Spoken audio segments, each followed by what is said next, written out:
there's no jobs, so there's no money. And without water, you have crops that aren't being planted. That equals truck drivers, field workers, packing house workers that aren't working. It affects your restaurants in the community. At the Farmer's Daughter restaurant, they're serving up hot grub and dishing on the cold realities of this Central California region. There's just no water out there. Meet the farmer. What did you get me into now? What did you get me into? And his daughter. For them, agriculture is a family affair. My husband's a farmer, my father's a farmer. That dates back more than half a century. And never, they say, have things looked this bad. This is going to be the toughest of my 55 years. The state of California is suffering through a severe drought, the likes of which haven't been seen before. 2013 marked the driest year on record, and January of 2014, normally one of the state's wettest months, became the third driest ever. And then came an unprecedented decision by state and federal agencies.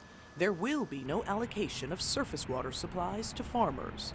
Farmers like Joel Allen. Today that we have a 0% allocation, which means I will be planting 0% of my crops. I'm standing in the middle of one of the Allen's farms, 75 acres of a wheat crop.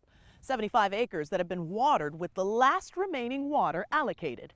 And right over here is another 75 acres of what's supposed to be a wheat crop. But without water, there are no crops. Statewide, it's looking over 500,000 acre feet being fallowed. And to put that in perspective, that's 780 square miles. Or 2,020 square kilometers, a massive swath of farmland will lie dormant, essentially stalling the engine that drives the local economy. When you have to shut your doors, you have to sell all that equipment, who's also being affected? Well, the fertilizer companies, the tractor dealerships. It threatens our $6.5 billion agriculture economy. Farmers here believe there will be both domestic and global implications.